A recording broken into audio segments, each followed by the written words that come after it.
Claim your free AirPods today by clicking the first link in the description down below. r/AskReddit. What TV death hurt the most? Mike from Breaking Bad. Shut the duck up and let me die in peace. Such a great line, no biting words for Walter. He's got nothing to say to him. And he isn't about to spend his last moments yelling at him. Walter is running his mouth apologizing. And Mike just tells him stop. Colonel Henry Blake. Mesh. I hate that his death actually ended up becoming one of the best TV episodes of all time. Only Alan Alda, Porky, knew that Henry was gonna die before the line was delivered. I thought it was only Gary Berghoff, Radar, who knew. Since he gave the line. Etc. I also remember hearing that the tool that dropped after everyone finding out was real. No planned. But really kind of makes the scene better. Not Penny's boat. See you in another life. Brother. When I was younger and the show was on, my dad would call Desmond Brother Man. Then years later, when I was watching the 100, he walked in and saw Kane, same actor, and he shouted Brother Man. For me, it's the deaths that are due to the actor playing the role passing away. Phil Hartman's death led to the passing of Bill McNeil, News Radio, and Lionel Hudson. Troy McClure, you might remember him from such movies as Today We Kill, Tomorrow We Die, and Glad is the Groovy Mule. That's the worst for me. John Ritter. The dad in 8 Simple Rules. They had a full 2-parter episode on how the family copes with his death. And since the actor actually died, the emotions were just so real. He was JD's dad in Scrubs too. So he got memorialized there too. They didn't show the funeral. Homer's mom. Simpsons. He didn't get to say goodbye. The end scene with Homer sitting on the hood of his car looking at the stars with that somber music in the background to me is probably one of the saddest and humbling scenes in cartoon history. It's the background on my phone. Edit. It has come to my realization that Mona did not die in this episode. I feel like a real grade A moron. Edit. I was pretty drunk when I posted this, so forgive me please. Alcohol, the cause of and solution to all of life's problems. Should be worth noting that Mona's death and the scene referenced above are 2 different episodes. Imo. I just wish they didn't bring Mona back. The episode with Mona's death was freaking terrible. Sarah Lynn in BoJack Horseman. I want to be an architect. Brutal. Absolutely devastating. Penultimate BoJack episodes hurt like few other shows can. And this was the most deeply painful out of all of them. Sarah Lynn was just talking to a friend today about this. He recently started BoJack yesterday and is so far starting season 3. I warned him that the show is dark. But season 4 hits a new level. I had to take a break for a bit in the midst of it just because of how sad it was. Only TV show I know I felt this way in. Other than Disenchantment's character faces his fate as well. Lil Sebastian. Edit. Thank you for gold. Half-mast is too damn high on Swanson. Also, I cried on 5,000 Candles in the Wind. I hope you brought a change of clothes. Cause your eyes are about to burst tears. Dexter's wife Ritter at the end of season 4. It destroyed me. It was literally a bloodbath. Jesus Christ. This destroyed me for weeks. I quit the show not long after. Couldn't take another blow like that. Her name was Ritter. BTW. Her name was Ritter Paulson. Her name was Ritter Paulson. Buffy's mom. Thanks for the gold. Kind stranger. Definitely appreciated since the comments have been making me relive this one and I've been sad all day as a result. Sarah Michelle Gellar said at one point on her that filming that episode was the hardest thing she's filmed. It's so perfectly done and real. It's heart crushing.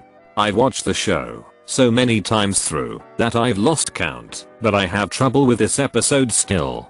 The line that hits the hardest for me is when Giles goes to Joyce and she yells, "We are not supposed to move the body," and you see the reality crash into her. And that exact line is why the episode it's called The Body. Seema the dog. My daughter, age about 9, came to me one morning crying and said, "I watched the dog episode again." I knew what she meant, and we hugged while cuddling with our dog for a bit. I've only been able to watch that episode once. Will never watch it again. Now I must go hug my good boy. Because it was originally on TV as Firefly. Watch. This is mine too. Just so damn sudden and unexpected. And then Hauser just goes into cold soldier mode after to cope. He's not coming. Loads Gunduck. Fuuak. And then later, when she says almost wryly, do you really think any of us is gonna get through this? It's as if she's thinking the best of us is already gone. There is no hope here. Her performance is so blank. It's only in her words that you can see how shattered she is. Again, like with Buffy's mom. Or a Baron Martel. Or so many of the other deaths mentioned here. It's the reactions of the people who love them most that make the death hit home for me. Marshall's dad on How I Met Your Mother. I just saw this episode again a few days ago and was blown away by how good the acting of Lily and Marshall was in that scene. Also, the countdown from 10 to 1 in the scenes leading up to it built the tension nicely. There are plenty of parts of the show I don't like, but I think that scene was well done.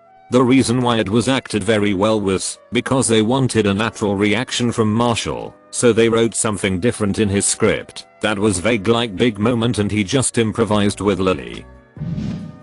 Opie. Sons of Anarchy. Hands down. Soa had the most brutal stories. I described Tig's daughter being killed to someone, and they couldn't believe they allowed that on TV. Soa was a damn brutal show. I really hated Gemma. She was the cause of a lot of the crap Jax had to deal with. Poussey Orange is the New Black. Was legitimately upset for like a week after I watched her death. She was just so sweet. And funny. And good natured. She felt more real than most characters I've seen in other TV shows. Most TV characters follow some sort of stereotype or archetype.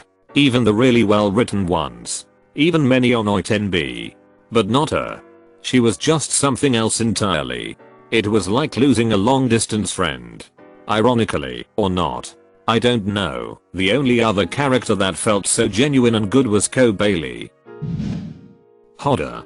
That was some intense TV that could only be portrayed by film. I honestly don't know how they could do it in the books.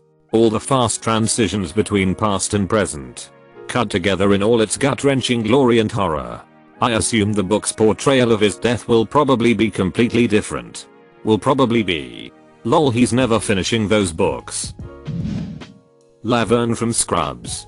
That episode makes me cry every time. I was confused why they killed her off, only to bring on Shirley though. If I remember correctly, they didn't know if the show would be continued. So they wrote a memorable storyline about the death of a beloved character that at the same time wasn't essential to the plotline. When the show did continue, they wanted to bring her back. But since Laverne was dead, they had to write this somehow strange look-alike stuff. Always bothered me a bit. 2. I remember Bill Lawrence telling a story that she literally pulled up in a brand new car the day they were to read the script, and he was like, oh no. Chris from Skins. That whole story arc was devastating. Season 1 he was this light-hearted prankster, and it was this cheeky light-hearted teen drama. Season 2 everyone's dying, and life is darkness. I love that show. Glenn from The Walking Dead. Not only because I liked him, but because his death was the most brutal death I had seen on TV. Seeing his face after Negan smashed his head and he tried to talk truly disturbed me. I thought about it for days after. Honestly surprised that such gory hit like that is allowed on TV, but not a good old-fashioned P nor vag. That's America. Fives from the Clone Wars. Good soldiers follow orders. Edit. Let's also not forget one of the saddest deaths in TCW. The one clone who punched the droid in the movie. Echo as well. At least Fives gets a dying speech. Echo just ducking dies. Domino Squad deserved better. Oh. And also the 501st Trooper who has to stay behind to set off the bomb on Umbra. Live to fight another day. Edit. Okay, so this caused a lot of confusion. I was referring to Hardcase blowing up the Umbran spaceship. But I agree that Heavy's death was also sad. In the deleted scenes there would be an arch about saving Echo. But since the Clone Wars is getting 12 new episodes there is a chance these will still be made. Eddard Stark. I threw my phone across the room and swore to not watch the show anymore. Then episode 10 came out the next day and I reluctantly continued on and haven't stopped. Kill the best character of the show, both morally and liked, and you'll have so much anticipation and curiosity built from the events that have and will transpire. He was legit the main character. And it blew everyone's mind when they killed him off. Possibly one of my favorite moments in TV for the power of it. But I hated my life after. I remember sitting there thinking they're not gonna cut his head off. Someone is gonna shoot an arrow and hit the executioner. I hit myself faster than his head hit the floor. Sweets on bones. Vincent's was so sad too. Please don't make me go. You never have to. We love you here, Vincent. Everyone knows you're my favorite. Probably not in order, but I cried my eyes out when he died. Ned Stark on Game of Thrones. His death has reverberated throughout the show. And it really was what started the entire chess game that is still in play. Since I never read the books before the show started, I had no idea he would be killed. Up to the last moment I thought that he would somehow be rescued. Because he seemed like he was the core of the show. In many ways he is still the core of the show.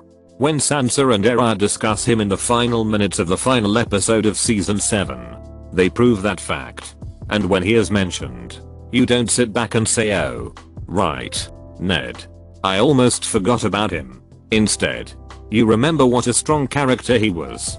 His importance to so many of the main characters. And you see that the lessons he taught his children are still very relevant. His character was so well written and presented. In addition to being so well acted by Sean Bean, that he is still able to pull the show together after so many years. That is no easy thing to do. I didn't even believe it after it happened. I was being introduced to it by someone who had already watched it, and the conversation went something like this. He comes back. Right? They can't just kill off Ned. Lol, nope. But he's the main character. How can the show continue without him? That's Game of Thrones. I ducking love this show. But I don't think that death hurt the most. It was certainly the most shocking and pivoting, but I didn't cry. It's Sigrid. Holy hit. The tears that come out of me when that happens. I love their love. It's Romeo and Juliet on crack. She was an amazing character and they were a perfect match for each other. Do you remember that cave? We should have stayed in that cave. Very closely followed by Kat's death. God damn. The emotion in that scene. The acting from her. Her expression changes so much she looks like a different person. On my honor as a Tully. On my honor as a Stark. Lane Price's suicide in Mad Men. I think the most unfortunate thing about his suicide, other than him dying of course, was in the next episode. Or later, I don't remember. Where Joan is talking about the finances of SCDP, and it's their best quarter ever. If Lane had just swallowed his damn pride and asked someone to loan him money, he'd have been okay. I remember that specifically as someone who's thought about suicide. What appears as an insurmountable barrier at a moment that could lead to suicide may only require a shift in perception to solve. But I guess changing a character trait like pride may just be that difficult. At the same time, when B was caught by Don, he wasn't too proud to ask for a pass. Don forced his hand. Omar. The Wire. Omar was asking for it after Marlo went for Butchie, so everybody anticipated that. Now, the death of Wallace was something else, and the guy you despised for it at the beginning, Bodhi, was also hurtful by the end. Where's Wallace? String. Where's Wallace? Mrs. Landingham West Wing. Her death was unexpected, heartbreaking, and lead to my favorite episode of TV ever. One of the best episodes of TV ever. We are watching the series for the umpteenth time and we are nearing the end of season 2. And I get more and more excited because I know this episode is coming up. The scene with Bartlett in the National Cathedral talking to God and he puts his cigarette out. So good. Season 2 of The West Wing is, in my opinion, the best season of TV ever produced. So many amazing episodes.